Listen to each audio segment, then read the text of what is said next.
So hello class 9, welcome to R K home tuition. আশা করছি তোমরা সবাই ভালো আছো। তোমাদের তো আর কিছুদিন পরে শুরু হচ্ছে প্রথম পর্যায়ক্রমিক মূল্যায়ন অর্থাৎ ফার্স্ট ইউনিট টেস্ট। তোমাদের গত বছর ক্লাস 8-এ ভূগোল বিষয়ে যে সাজেশনগুলো দিয়েছিলাম তার থেকেও ক্লাস 9-এ ফার্স্ট ইউনিট টেস্টে বেশি কমন করবে। এই চ্যানেলটিতে এমনভাবে তোমাদের সাজেশনগুলি তৈরি করা হয়, প্রতিটি সাজেশন পুরা বাছাই করা হয়। তাই চ্যানেলটিতে নতুন হলে সাবস্ক্রাইব করতে ভুলো না। সাজেশনগুলি ভালো লাগলে বন্ধুদেরকে অবশ্যই শেয়ার করে জানিয়ে দাও। আজকে তোমাদের বিষয় হচ্ছে ভূগোল। ভূগোল এই ভূগোল বিষয় থেকে তোমাদের 3 নম্বরে মাত্র 10টি সাজেশন দেখিয়ে দেবো। সেই 10টির মধ্যে 3 নম্বরের প্রতিটি কোশ্চেন তোমরা করে আসবে। আর চলো, তোমাদের তাহলে বেশি সময় নষ্ট করা যাবে না, কারণ তোমাদের পরীক্ষা খুবই সামনে। তাই ঝটপট আমাদের সাজেশনগুলি দেখে নিই।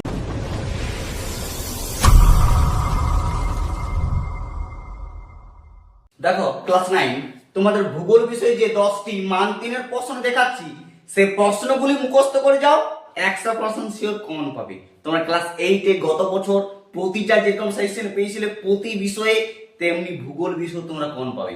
আর বাকি আরো ভিডিও আমার ইউটিউব চ্যানেলে ছাড়া আছে, প্রতিটি সাজেশনের ভিডিও, সেগুলি দেখে নাও যদি না দেখে থাকো।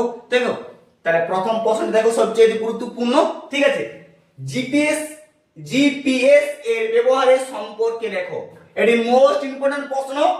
এই প্রশ্নটা তোমরা পাচ্ছ 100% শিওর, ঠিক আছে। 2 নম্বর হচ্ছে চিত্রসহ অপসুর ও অনসুর অবস্থানের বর্ণনা করো। কোন কোন সময় পার্থক্য দিয়ে দেয়, ঠিক আছে। 3 নম্বর হচ্ছে অপ্রচলিত শক্তির 3টি করে সুবিধা ও অসুবিধা লেখো। এখানে তোমরা প্রচলিত শক্তির সুবিধা আর অসুবিধাটাও করে রাখতে পারো, ঠিক আছে। হয় প্রচলিত নয় অপ্রচলিত, এই দুটোর মধ্যে যেখানে একটি তোমাদের ঘুরিয়ে দিবে, কিন্তু দিবে, ঠিক আছে। 4 নম্বর হচ্ছে দিন রাত্রি দৈর্ঘ্যের হ্রাস বৃদ্ধির কারণ কি কি। এই প্রশ্নটা বিশাল গুরুত্বপূর্ণ, ভেরি ভেরি ইম্পর্টেন্ট। প্রশ্নগুলি ভালো করে মুখস্থ করো। গত বছর যেমন তোমাদের বলেছিলাম, যেমনটি বলেছিলাম তোমরা করে গেছো, সব লিখে এসছো, তেমনি যেমন বলছি প্রতিটা করে যাও, তোমার লিখে আসবে, ঠিক আছে। 5 নম্বর হচ্ছে নিরক্ষরেখার ঋতু পরিবর্তন হয় না কেন। মোস্ট ইম্পর্টেন্ট প্রশ্ন কিন্তু, ঠিক আছে, ভেরি ভেরি ইম্পর্টেন্ট। প্রশ্নটা ভালো করে দেখে রাখো। 6 নম্বর হচ্ছে পূর্ণভব ও অনুপূর্ণভব সম্পাদ্যের পার্থক্য লেখো। এই প্রশ্নটি মোস্ট ইম্পর্টেন্ট প্রশ্ন, ঠিক আছে।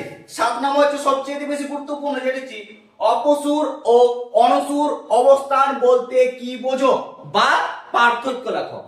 হয় বলতে কি বোঝো দিতে পারে কাকে বলে, কিংবা পার্থক্য দিতে পারে। মোট কথা তোমাদের এই প্রশ্নটি পরীক্ষায় পড়তে চলেছে, দেখে নিও, ঠিক আছে। 8 নম্বর প্রশ্ন হচ্ছে অচিরাচরিত শক্তির উপাদানের 3টি সুবিধা উল্লেখ করো বা আলোচনা করো। প্রশ্নটি এটিও তোমাদের পড়ার 100% চান্স আছে, ঠিক আছে। যতগুলি প্রশ্ন দিচ্ছি তোমরা ভালো করে প্র্যাকটিস করো। বারবার বলছি একটি প্রশ্ন ছাড়িয়ে যাবে না, কারণ এতগুলি চ্যাপ্টারের মধ্যে মাত্র 10টি প্রশ্ন, খুব কমে 10টি প্রশ্ন মুখস্থ করে যাও। 3 নম্বরে জয়টি দিবে তোমাদের, তটি করে আসবে। এই 10টির মধ্যে তোমরা সব কমন পাবে, ঠিক আছে। দেখো 9 নম্বর আছে পৃথিবীর আকৃতি অভিগত গোলকের ন্যায় প্রমাণ করো।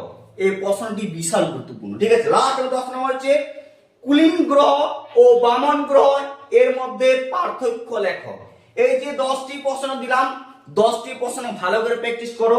আর চ্যানেলটিতে যদি এখন কেউ নতুন আছো, সাবস্ক্রাইব করে দিয়ে বাকি ভিডিওর জন্য প্রস্তুত থাকো।